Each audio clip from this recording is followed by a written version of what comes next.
വയനാട്ടിലും പോളിംഗ് തുടരുകയാണ്. ഇതുവരെ 7% പോളിംഗ് രേഖപ്പെടുത്തി കഴിഞ്ഞു.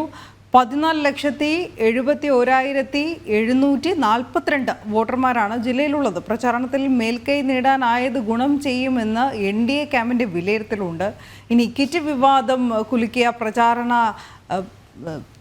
കാഴ്ച കൂടിയായിരുന്നു വയനാട്ടിലേത്. ഇത് കോൺഗ്രസ് ക്യാമ്പിനെ വലിയ രീതിയിലുള്ള ആശങ്കയിലും ആഴ്ത്തുന്നു. അർജുൻ PS ചേരുകയാണ്. അർജുൻ, ഇതുവരെയായി പോളിംഗ് 7% അടുക്കുന്നുവെന്നാണ് വിവരം. ഇതിൽ മാറ്റമുണ്ടോ? തീർച്ചയായും അത്തരത്തിൽ തന്നെയാണ്. കൃത്യമായി പറഞ്ഞാൽ ഇപ്പോഴുള്ള പോളിംഗ് ശതമാനം 6.97%. ഇപ്പോൾ കൃത്യമായ ആ പോളിംഗ് നമുക്ക് ലഭിക്കുന്നത്. അത്തരത്തിൽ ഭേദപ്പെട്ട ഒരു പോളിംഗ് തന്നെയാണ് വയനാട്ടിൽ നടക്കുന്നതെന്ന് പറയാം. ഏകദേശം 10 മണി കഴിയുന്നതോടുകൂടി തന്നെ ആ കൃത്യമായ ഒരു പോളിംഗ് ശതമാനം നമുക്ക് മനസ്സിലാക്കുവാൻ സാധിക്കും. മാനന്തവാടിയിൽ 6.69%, സുൽത്താൻ ബത്തേരിയിൽ 6.59%, കൽപ്പറ്റയിൽ 7.4% പോളിംഗുമാണ് ഇപ്പോൾ നടന്നിരിക്കുന്നത്. അത്തരത്തിൽ നോക്കിയാൽ കൽപ്പറ്റയിലാണ് ഇപ്പോൾ പോളിംഗ് ശതമാനം കൂടുതലുള്ളത്. അതായത് ചുരത്തിന് മുകളിൽ, ചുരത്തിന് താഴെ തിരുവമ്പാടിയിൽ 7.51, ഏറനാട് 7.53, നിലമ്പൂർ 6.78, വണ്ടൂര് 6.83 എന്നിങ്ങനെയാണ് ആ പോളിംഗ് കൗണ്ട് ഉള്ളത്. ഇതിനാൽ തന്നെയും ഇത്തവണ ആ പോളിംഗില് ചെറിയൊരു കുറവ് വരുമോ എന്നുള്ള ഒരു ആശങ്ക എല്ലാ മുന്നണികൾക്കുമുണ്ട്. കാരണം നേരത്തെ തന്നെ വലിയ രീതിയിലുള്ള ഒരു ഭരണവിരുദ്ധ വികാരം വയനാട്ടിൽ ഉണ്ടായിരുന്നു. അതേ തുടർന്നാണ് പിന്നീട് ഇത്തരത്തിലുള്ള ഒരു ഉപതെരഞ്ഞെടുപ്പ് കൂടി വരുന്നതോടെ, അതായത് അടിച്ചേൽപ്പിക്കുന്ന ഉപതെരഞ്ഞെടുപ്പ് എന്നുള്ളത് തന്നെയാണ് ഇത്തരത്തിൽ ആരോപണം ഉയരുന്നത്, വയനാട്ടിൽ ആരോപണം ഉയരുന്നത്. അതായത് കഴിഞ്ഞ തവണ രാഹുൽ ഗാന്ധി വിജയിച്ചെങ്കിലും പിന്നീട് ഈ വയനാട് മണ്ഡലം ഉപേക്ഷിച്ച് റായ്ബറയിലേക്ക് പോകുന്ന ഒരു സാഹചര്യമുണ്ടായി. അത് വലിയ രീതിയിൽ തന്നെ വയനാട്ടിൽ ചർച്ചാ വിഷയമായിട്ടുണ്ട്. ഇവയെല്ലാം തങ്ങൾക്ക് അനുകൂലമാകുമെന്നുള്ള ഒരു ആത്മവിശ്വാസത്തിലാണ് NDA ക്യാമ്പുള്ളത്. അത്തരത്തിൽ വലിയ ആത്മവിശ്വാസം തന്നെയാണ് NDAക്കുള്ളത്. NDA പറയുന്നത് തങ്ങൾക്ക് ഇത്തവണ എന്തായാലും വിജയത്തിൽ കവിഞ്ഞതൊന്നും തങ്ങൾക്ക് ഇവിടെ നിന്നും നേടാനില്ല എന്നുള്ളത് തന്നെയാണ് NDA സ്ഥാനാർത്ഥി അല്പസമയം മുമ്പ് നമ്മളോട് പറഞ്ഞത്. സ്വാഭാവികമായിട്ടും വയനാടിനെ സംബന്ധിക്കുന്ന നിരവധി പ്രശ്നങ്ങളുണ്ട്. വന്യമൃഗശല്യം, രാത്രിയാത്രാ നിരോധനം, ചുരം ബദൽപാത തുടങ്ങിയ നിരവധി പ്രശ്നങ്ങളാണ് വയനാടൻ ജനത നേരിടുന്നത്. അങ്ങനെയെങ്കിൽ അത്തരത്തിലുള്ള പ്രശ്നങ്ങളൊക്കെ നേരിടുന്ന ഈ സമയത്ത് തങ്ങൾക്ക് അനുകൂലമായിട്ട് ഒരു വിധി ഉണ്ടാകുമെന്നുള്ള ഒരു പ്രതീക്ഷയിലാണ് NDA ക്യാമ്പുള്ളത്. മാത്രമല്ല ഇപ്പോൾ NDAയുടെ പ്രചാരണം നരേന്ദ്രമോദി സർക്കാരിന്റെ വികസന നേട്ടങ്ങൾ തേടിയുള്ള ഒരു പ്രചരണമാണ്, അല്ലെങ്കിൽ അത്തരത്തിലുള്ള ഒരു പ്രചരണമാണ് നടക്കുന്നത്. പോളിംഗിന് ചെറിയൊരു മാറ്റമുണ്ട്. 12.60%, ഏകദേശം 13% പോളിംഗ് എത്തുന്ന ഒരു സാഹചര്യമാണ് ഇപ്പോൾ ഉള്ളത്. അങ്ങനെയാണെങ്കിൽ അത്യാവശ്യം ഒരു ഭേദപ്പെട്ട പോളിംഗ് ആണ് വയനാട്ടിൽ ഉള്ളത് എന്നുള്ളത് നമുക്ക് മനസ്സിലാക്കാൻ സാധിക്കുന്നു. അതിൽ ഏറ്റവും കൂടുതൽ പോളിംഗ് നടക്കുന്നത്, ചുരത്തിന് മുകളിൽ ഏറ്റവും കൂടുതൽ പോളിംഗ് നടക്കുന്നത് കൽപ്പറ്റയിൽ തന്നെയാണ്. 12.67% ഇപ്പോൾ കൽപ്പറ്റയിൽ പോൾ ചെയ്യപ്പെട്ടിട്ടുള്ളത്. ബത്തേരിയിൽ 11.39, മാനന്തവാടിയിൽ 12.03 എന്നിങ്ങനെയാണ് പോളിംഗ് ഉള്ളത്. സ്വാഭാവികമായിട്ടും രാവിലെ ഈ ഇത്തരത്തിലുള്ള കാലാവസ്ഥ അല്ലെങ്കിൽ ആ സാഹചര്യങ്ങൾ കൊണ്ടായിരിക്കാം അതിരാവിലെയുള്ള പോളിംഗ് കുറച്ച് കുറഞ്ഞ് 9 മണി ആകുന്നതോടുകൂടി ഇത്തരത്തിലുള്ള പോളിംഗ് കൂടി വരുന്ന ഒരു സാഹചര്യം ഉണ്ടാകുന്നത്. ഏകദേശം 10 മണി ആകുന്നതോടുകൂടി വലിയ രീതിയിലുള്ള ഒരു പോളിംഗ് കൂടാനുള്ള ഒരു സാധ്യതയുണ്ട് എന്നുള്ളതാണ് നമുക്ക് മനസ്സിലാക്കാൻ സാധിക്കുന്നത്. അത്തരത്തിൽ ഒരു പോളിംഗ് കൂടുന്നത് വലിയ രീതിയിലുള്ള ഒരു NDAക്ക് ആത്മവിശ്വാസം നൽകും. അത്തരത്തിൽ കൂടുതൽ വോട്ടർമാർ എത്തുകയും തങ്ങളുടെ സംവിധാന അവകാശം വിനിയോഗപ്പെടുത്തുകയും ചെയ്യും. എന്നായിരുന്നാൽ തന്നെയും ഇത്തരത്തിൽ പോളിംഗ് കുറയുകയാണെങ്കിൽ അതൊരു ചെറിയൊരു ഭരണവിരുദ്ധ വികാരമായിട്ട് വേണം നമുക്ക് മനസ്സിലാക്കുവാൻ. കാരണം കഴിഞ്ഞ തവണയടക്കം മത്സരിച്ചിട്ടും കൃത്യമായ രീതിയിൽ ഒന്നും വയനാടിന് വേണ്ടി രാഹുൽ ഗാന്ധിക്ക് ചെയ്യാൻ കഴിഞ്ഞില്ല. അതിനുശേഷമാണ് തന്റെ സഹോദരിയെ ഇവിടെ ഇറക്കിക്കൊണ്ട്, പ്രിയങ്കയെ ഇറക്കിക്കൊണ്ട് ഇത്തരത്തിൽ ഒരു പുതിയൊരു തെരഞ്ഞെടുപ്പ് അല്ലെങ്കിൽ ഒരു ഉപതെരഞ്ഞെടുപ്പിലേക്ക് എത്തുമ്പോൾ തന്റെ സഹോദരിയെ ഇറക്കിക്കൊണ്ട് ഒരു ഉപതെരഞ്ഞെടുപ്പിനെ നേരിടാൻ ശ്രമിക്കുന്നത്. ആ ഒരു സാഹചര്യത്തിലാണ് ഒരു കുടുംബാധിപത്യം എന്നുള്ളത് കോൺഗ്രസ് പിന്തുടർന്ന് വരികയാണെന്നുള്ളത് BJP അടക്കമുള്ള രാഷ്ട്രീയ കക്ഷികൾ ആരോപിക്കുന്നത്. മാത്രമല്ല NDA മുന്നണിയും INDIA മുന്നണിയും തമ്മിലാണ് ഇവിടെ മത്സരം നടക്കുന്നത് എന്നാണ് NDA ക്യാമ്പിന്റെ വിലയിരുത്തലും, അല്ലെങ്കിൽ അത്തരത്തിലാണ് NDA ക്യാമ്പ് പറയുന്നത്. അതായത് LDF, UDF ഇവ ഒറ്റ കക്ഷികൾ തന്നെയാണ്. കേരളത്തിന് പുറത്തുള്ളത് പോലെ തന്നെ വയനാട്ടിലും ഇവർ ഒറ്റ കക്ഷിയായിട്ടാണ് മത്സരിക്കുന്നത്. അതുകൊണ്ട് തന്നെയാണ് സത്യൻ മുഖേരിക്ക് വേണ്ടത്ര ഒരു പ്രചാരണം LDF സ്ഥാനാർത്ഥി CPIയുടെ നേതാവ് സത്യമൊഴിക്ക് വേണ്ടത്ര പ്രചാരണം ഇവിടെ ലഭിക്കാത്തത്. കൃത്യമായി പ്രിയങ്കയ്ക്ക് വേണ്ടി വർക്ക് ചെയ്യുന്നു. പ്രിയങ്കയ്ക്ക് ഇപ്പോൾ മത്സരിക്കുന്നത് എന്നുള്ള ഒരു ആരോപണമാണ് എൻഡിഎ ഉയർത്തുന്നത്. അവയെല്ലാം തങ്ങൾക്ക് ഗുണം ചെയ്യുമെന്നും വയനാടൻ ജനത ഇത്തവണ എൻഡിഎക്ക് അനുകൂലമായി വോട്ട് രേഖപ്പെടുത്തുമെന്നുള്ളതാണ് എൻഡിഎ ക്യാമ്പിന്റെ വിശ്വാസം. മറ്റൊരു പ്രശ്നം എന്ന് പറയുന്നത് മെഡിക്കൽ കോളേജ്. വയനാടിനെ നീണ്ടകാലം ഉള്ള ആവശ്യമാണ് മെഡിക്കൽ കോളേജ് എന്നുള്ളത്. എന്നാൽ ഈ ഒരു മെഡിക്കൽ കോളേജ് ഒരു ബോർഡ് മാത്രം സ്ഥാപിച്ച്, ജില്ലാ ആശുപത്രിയിൽ ഒരു ബോർഡ് മാത്രം സ്ഥാപിച്ച് ആ ബോർഡിൽ മാത്രം മെഡിക്കൽ കോളേജ് എന്നുള്ളത് ഉയർന്നു വരുന്ന ഒരു സാഹചര്യമാണ് നമുക്ക് കാണുവാൻ സാധിച്ചത്. പുതിയ ഒരു ബ്ലോക്ക് മെഡിക്കൽ കോളേജിൽ തുടങ്ങിയിരുന്നു. 12 നിലയുള്ള ബ്ലോക്കാണ് തുടങ്ങിയത്. പക്ഷേ അതിൽ 2 or 3 ബ്ലോക്ക് മാത്രമാണ് ഇപ്പോഴും പ്രവർത്തിക്കുന്നത്. ഇങ്ങനെ വലിയ രീതിയിലുള്ള പ്രശ്നങ്ങൾ വയനാടൻ ജനത അഭിമുഖീകരിക്കുന്നു. മാത്രമല്ല കാർഷികപരമായിട്ടുള്ള ജില്ലയാണ്, കാർഷിക മേഖലയാണ് വയനാട് എന്ന് പറയുന്നത്. കുടിയേറ്റ കർഷകർ ഒരുപാടുള്ള ജില്ലയാണ്. അതുകൊണ്ട് തന്നെ ഇത്തരത്തിലുള്ള വന്യമൃഗ ശല്യം വലിയ രീതിയിൽ രൂക്ഷമായ രീതിയിൽ വയനാട്ടിൽ ഉണ്ടാകുന്നു. ഈ വന്യമൃഗങ്ങൾ കൂട്ടത്തോടെ ഇവരുടെ കൃഷിയിടങ്ങളിലേക്ക് ഇറങ്ങി കൃഷി നശിപ്പിക്കുന്ന സാഹചര്യം അടിക്കടി ഓരോ ദിവസവും ഉണ്ടായിക്കൊണ്ടിരിക്കുന്നു എന്നുള്ളതാണ് നമുക്ക് പറയാനുള്ളത്. ചുരം ബദൽപാത, ചുരം സാധാരണ ഒരു രോഗിയെ കൊണ്ടുപോകണമെങ്കിൽ ആ ചുരത്തിലൂടെ വേണം കൊണ്ടുപോകാൻ. അത്തരത്തിൽ വലിയ രീതിയിലുള്ള ഒരു ഗതാഗത തടസ്സം അവിടെ എപ്പോഴും അനുഭവപ്പെടുന്നുണ്ട്. അത് ഈ ആംബുലൻസിനടക്കം വലിയ തടസ്സമാണ് സൃഷ്ടിക്കുന്നത്. അതിന് പകരമായി ഒരു ചുരം ബദൽപാത ആവശ്യപ്പെടാൻ തുടങ്ങിയിട്ട് കാലങ്ങളായി. പക്ഷേ അതിനൊന്നും ഇതുവരെ സംസ്ഥാന സർക്കാരോ അല്ലെങ്കിൽ എംപിയോ, ഇവിടുന്ന് ജയിച്ചിട്ട് പോയ എംപിമാരോ യാതൊരു വിധത്തിലുള്ള നടപടിയും സ്വീകരിച്ചിട്ടില്ല. ബത്തേരി കഴിഞ്ഞാൽ പിന്നെ ഏകദേശം രാത്രിയായി കഴിഞ്ഞാൽ പിന്നെ ബത്തേരി ടൗൺ അടക്കം ഉറങ്ങുന്ന ഒരു സാഹചര്യമാണ് ഉള്ളത്. അതായത് രാത്രി യാത്രാ നിരോധനം, കർണാടകയ്ക്ക് അടക്കം അപ്പുറത്തേക്ക് കടക്കണമെങ്കിൽ രാത്രി ആർക്കും യാത്ര ചെയ്യാൻ കഴിയില്ല എന്നുള്ളതാണ് ഏറെ വസ്തുത. അതിനൊക്കെ ഒരു പരിഹാരം കാണേണ്ടതുണ്ട്. രാഹുൽ എന്താണ് ഈ വയനാട്ടിന് വേണ്ടി ചെയ്തത് എന്നുള്ള ഒരു ചോദ്യം കൂടി വയനാട്ടുകാർക്കുണ്ട്. കാരണം പ്രത്യേകിച്ച് പറയത്തക്ക പദ്ധതികളൊന്നും രാഹുൽ ഇവിടെ ഉദ്ഘാടനം ചെയ്തിട്ടില്ല. 4 ഹൈമാസ് ലൈറ്റ് ഓരോ സ്ഥലത്തും കൊടുക്കുന്നു എന്നല്ലാതെ പ്രത്യേകിച്ചുള്ള പദ്ധതികളൊന്നും ചെയ്തിട്ടില്ല എന്നുള്ളതാണ് ഏറെ വലിയ രീതിയിലുള്ള ഒരു വിമർശനമായി രാഹുൽ ഗാന്ധിക്കെതിരെ വരുന്നത്. അത് കഴിഞ്ഞ പ്രിയങ്ക ഇങ്ങോട്ട് വരുമ്പോൾ ജനങ്ങൾ ഏത് രീതിയിലായിരിക്കും ചിന്തിക്കുക? തങ്ങളെ ഇത്രയും നാളും പറ്റിച്ച ആളുകളോട് വീണ്ടും തങ്ങളുടെ സ്നേഹം കാണിക്കുമോ, വയനാടൻ ജനത കാണിക്കുമോ, അല്ല എങ്കിൽ മാറി ചിന്തിക്കുമോ എന്നുള്ളതാണ് ഈ തെരഞ്ഞെടുപ്പിൽ നോക്കിക്കാണേണ്ടത്. നമുക്ക് നേരത്തെ നമ്മൾ പരിശോധിച്ചതാണ്. അതായത് ഈ തെരഞ്ഞെടുപ്പിലെ കണക്കുകളൊക്കെ നമ്മൾ പരിശോധിച്ചതാണ്. എങ്കിൽ കൂടി നമുക്ക് ഒരിക്കൽ കൂടി ഈ കണക്കുകളൊന്ന് പരിശോധിക്കാം. അപ്പോൾ മാത്രമാണ് ഈ മണ്ഡലത്തിന്റെ ഒരു പൊതുചിത്രം നമുക്ക് മനസ്സിലാവുക. അതായത് 2019 രാഹുൽ ഗാന്ധി മത്സരിച്ചപ്പോൾ 7,63,067 വോട്ടാണ് രാഹുൽ ഗാന്ധിക്ക് 2019 ലഭിച്ചതെങ്കിൽ അത് 2024 ആയപ്പോൾ 6,47,445 വോട്ടായിട്ട് ചുരുങ്ങുകയാണ് ചെയ്തത്. അത്തരത്തിൽ ഭൂരിപക്ഷം ഏകദേശം കുറയുന്ന ഒരു സാഹചര്യം. അതായത് 4,31,770 ലക്ഷം ഭൂരിപക്ഷം ഉണ്ടായിരുന്നത് പിന്നീട് ഈ 2024 ആയപ്പോൾ 3,64,422 ആവുകയാണ് ചെയ്തത്.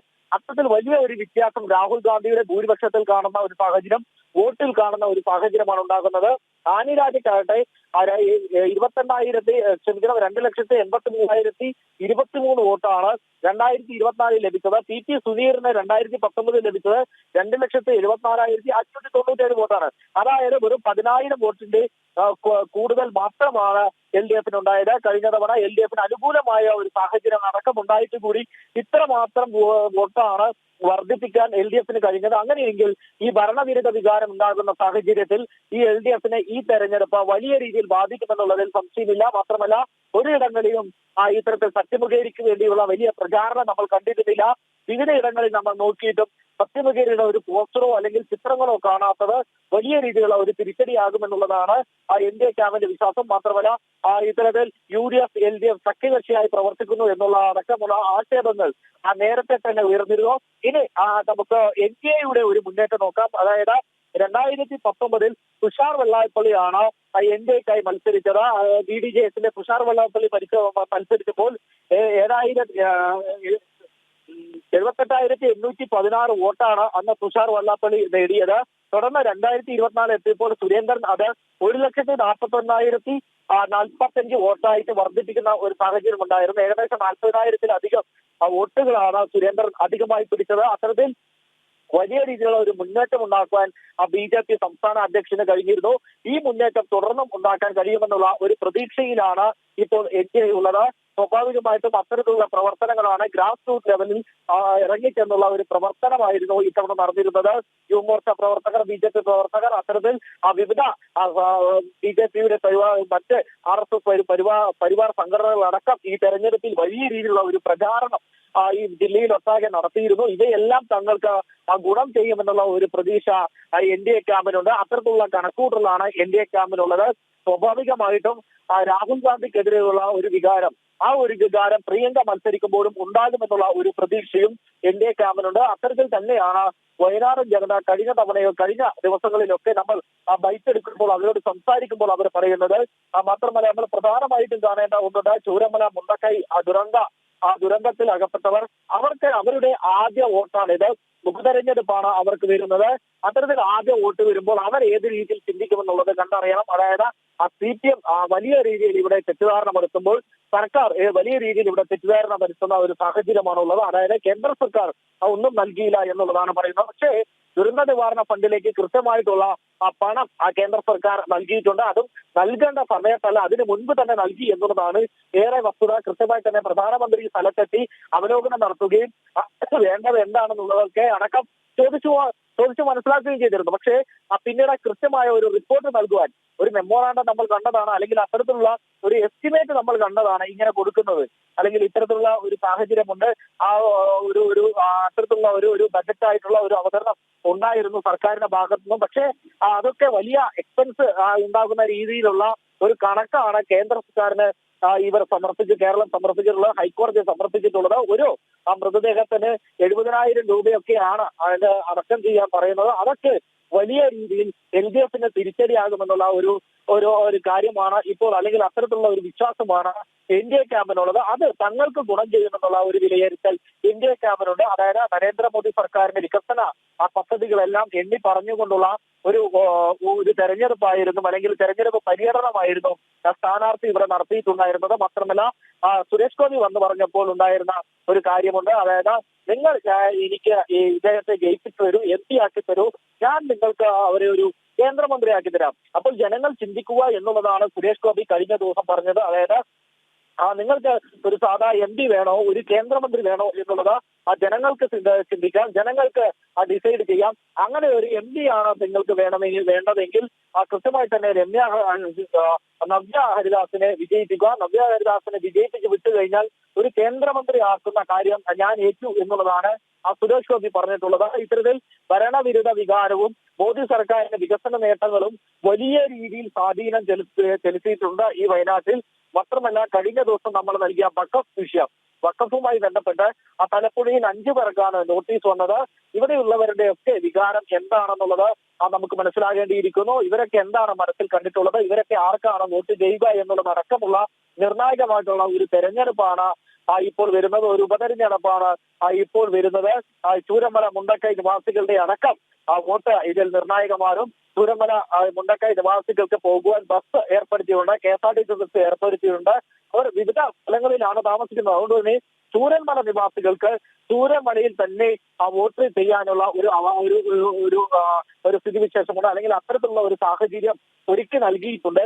പക്ഷേ മുണ്ടക്കൈയിലുള്ള ആളുകൾക്ക്, ദുരിതം അനുഭവിക്കുന്നവർക്ക്, അവർക്ക് നേപ്പാളിലാണ് ഇത്തരത്തിൽ വോട്ട് ചെയ്യാനുള്ള ഒരു സൗകര്യം ഒരുക്കിയിട്ടുള്ളത്. പുഞ്ചിരിമട്ടത്തും അതുപോലെ തന്നെ ഈ ഭാഗങ്ങളിലാണ് വോട്ട് ചെയ്യാനുള്ള ഒരു സജ്ജീകരണം ഒരുക്കിയിട്ടുള്ളത്. അതുകൊണ്ട് തന്നെ അവരുടെ വോട്ട് നിർണായകമാകുമെന്നതിൽ സംശയമില്ല. അത്തരത്തിൽ ആ വോട്ടടക്കം തങ്ങൾക്ക് അനുകൂലമാകുമെന്നുള്ള ഒരു അനുകൂലമാകാനുള്ള ഒരു ഘടകം ഉണ്ട് എന്നുള്ളതാണ് NDA ക്യാമ്പിന്റെ പ്രധാനമായിട്ടുള്ള ഒരു വിലയിരുത്തൽ. മറ്റൊന്ന് സ്ഥാനാർത്ഥി നിർണയമാണ്. NDA ഒരു നിശ്ചയിച്ച സ്ഥാനാർത്ഥി, അല്ലെങ്കിൽ ഇവിടെ നിൽക്കുന്ന സ്ഥാനാർത്ഥി അത്രയും ജനകീയമായിട്ടുള്ള ഒരു സ്ഥാനാർത്ഥിയാണ്. പെട്ടെന്ന് തന്നെ ജനങ്ങൾക്കിടയിൽ ഇറങ്ങിച്ചെല്ലുവാൻ സാധിച്ചു എന്നുള്ളതാണ് NDA ക്യാമ്പിന്റെ ഏറ്റവും വലിയ ആത്മവിശ്വാസം. തുടക്കത്തിൽ തന്നെ എന്തിനാണ് ഈ സ്ഥാനാർത്ഥി എന്ന് ചോദിക്കുന്ന ഒരു സാഹചര്യം ഉണ്ടായിരുന്നു. എന്നാൽ പിന്നീട് അതിന്റെ മറ്റും ഭാവവും മാറി. തുടർന്ന് ഈ സ്ഥാനാർത്ഥിക്ക് വലിയ രീതിയിലുള്ള ഒരു സ്വീകാര്യതയുണ്ടായി. സാധാരണ ജനങ്ങൾക്കിടയിൽ പ്രവർത്തിക്കുന്ന ഒരു സ്ഥാനാർത്ഥിയായി, എപ്പോഴും നിറപുഞ്ചിരിയോടെ നിൽക്കുന്ന ഒരു സ്ഥാനാർത്ഥി, അത്തരത്തിലുള്ള സംസാരങ്ങളടക്കം വയനാട്ടിൽ വരുവാൻ തുടങ്ങി. മാത്രമല്ല ഒരു മാറ്റം വയനാടൻ ജനത ആഗ്രഹിക്കുന്നു എന്നുള്ളത് കൂടിയാണ് നമുക്ക് ഈ തെരഞ്ഞെടുപ്പിലൂടെ കാണുന്നത്, അല്ലെങ്കിൽ ഈ പ്രചാരണത്തിലൂടെ കാണുന്നത്. പ്രചാരണത്തിലടക്കം വലിയ രീതിയിൽ മുന്നേറ്റം കാഴ്ചവെക്കാൻ എൻഡിഎ ക്യാമ്പിന് കഴിഞ്ഞിരുന്നു. തുടർന്ന് ആ കുട്ടിക്കലാശം എത്തിയപ്പോൾ ആ കുട്ടിക്കലാശത്തിലും വൻ ജനപങ്കാളിത്തമാണ് എൻഡിഎക്കുണ്ടായത്. ആ ഈ ജനപങ്കാളിത്തം വലിയ രീതിയിലുള്ള വോട്ടാക്കാനുള്ള ഒരു സാധ്യതയുണ്ടെന്നുള്ളതാണ് എൻഡിഎ ക്യാമ്പിന്റെ വിലയിരുത്തൽ. അങ്ങനെ ആ കുട്ടിക്കലാശത്തിലെ വോട്ടിറക്കം തങ്ങൾക്ക് അനുകൂലമാവുകയാണെങ്കിൽ വലിയ രീതിയിലുള്ള ഒരു വിജയം തന്നെയായിരിക്കും എൻഡിഎക്ക് ഉണ്ടാവുക. പ്രധാനമായും ബത്തേരി മണ്ഡലത്തിലാണ് ബിജെപിയുടെ ശക്തി കേന്ദ്രം എന്ന് പറയുന്നത്. ശക്തി കേന്ദ്രങ്ങളിൽ ഒന്നാണ് വയനാട്ടിലെ ശക്തി കേന്ദ്രങ്ങളിൽ ഒന്നാണ് ഈ ബത്തേരി എന്ന് പറയുന്നത്. അവിടെ കഴിഞ്ഞ തവണ CPI സ്ഥാനാർത്ഥി ആനി രാജയും അതുപോലെ തന്നെ സുരേന്ദ്രനും തമ്മിലുള്ള വ്യത്യാസം വെറും 4000 വോട്ടാണ്. ഈ 4000 വോട്ടും മറികടന്ന് മുൻപിലുണ്ടായിരുന്ന രാഹുൽ ഗാന്ധിയുമായിട്ടുണ്ടായിരുന്ന ഒരു വ്യത്യാസം 15000 വോട്ടാണ്. ഈ 15000 വോട്ടും കടന്ന് അവിടെ ആ ഒരു മണ്ഡലത്തിൽ മുന്നിലെത്താൻ സാധിക്കുമെന്നുള്ള ഒരു വിശ്വാസമാണ് എൻഡിഎക്കുള്ളത്. മാത്രമല്ല മറ്റ് ഇടങ്ങളിലൊക്കെ വലിയ രീതിയിലുള്ള ഒരു മുന്നേറ്റം കാഴ്ചവെക്കാൻ എൻഡിഎക്ക് കഴിഞ്ഞിട്ടുണ്ട്. വിവിധ 14 ബൂത്തുകളിലാണ് കഴിഞ്ഞ തവണ ഒന്നാം സ്ഥാനത്ത് BJP എത്തിയത്, അല്ലെങ്കിൽ എൻഡിഎ ഉണ്ടായിരുന്നത്. 123 ബൂത്തിൽ രണ്ടാം സ്ഥാനത്ത് എത്തുവാനും കഴിഞ്ഞിട്ടുണ്ട്. പ്രധാനമായും BJPക്ക് സ്വാധീനമുള്ള മേഖലയാണ് ഈ ബത്തേരി, പൂതാടി, പുൽപ്പള്ളി, ചീരാൻ, ബത്തേരി സൗത്ത് എന്നിങ്ങനെയുള്ള സ്ഥലങ്ങൾ. ഈ സ്ഥലങ്ങളിലൊക്കെ മുന്നേറുവാനും വലിയ രീതിയിലുള്ള ഒരു ഭൂരിപക്ഷമായ രീതിയിൽ മുന്നേറുവാനും കഴിഞ്ഞിട്ടുണ്ട് എന്നുള്ളത് ഒരു ആത്മവിശ്വാസമാണ് എൻഡിഎക്കുള്ളത്. സ്വാഭാവികമായും സാധാരണ അടിസ്ഥാന ജനവിഭാഗങ്ങൾ ജീവിക്കുന്ന സ്ഥലമാണ്. അതുകൊണ്ട് തന്നെ അവർക്ക് മനസ്സിലാകുന്ന രീതിയിൽ അവർക്ക് കമ്മ്യൂണിക്കേറ്റ് ചെയ്യാൻ കഴിയുന്ന രീതിയിലുള്ള ഒരു സ്ഥാനാർത്ഥി ആകണം വയനാട്ടിൽ നിന്ന് പോകേണ്ടത്. വയനാട്ടിൽ നിന്നുള്ള ഒരു വ്യക്തി തന്നെ ആയിരിക്കണം അവിടെ എത്തേണ്ടത്, അല്ലെങ്കിൽ ആ ഒരു വയനാടിന്റെ മണ്ണിന്റെ മണം അറിയുന്ന ഒരു വ്യക്തി തന്നെ ആകണം. എന്തായാലും പോളിംഗ് ശതമാനം 13 ആകുന്നു വയനാട്ടിൽ. അർജുൻ, ചേലക്കരയിലാകട്ടെ അത് ഒന്നുകൂടി കടന്ന് 14.04 എത്തിയിരിക്കുകയാണ്. ആദ്യ മണിക്കൂറുകൾ പിന്നിടുന്നതേ ഉള്ളൂ. ആദ്യ 2.5 മണിക്കൂർ വോട്ടെടുപ്പ് ആരംഭിച്ച് കഴിഞ്ഞതിന് ശേഷമുള്ള പോളിംഗ് ശതമാനമാണ് ഈ പറയുന്നത്. വരും മണിക്കൂറുകളിൽ കൂടുതൽ വോട്ടർമാർ പോൾ ചെയ്യാൻ എത്തും എന്ന് തന്നെയാണ് പ്രതീക്ഷിക്കുന്നത്.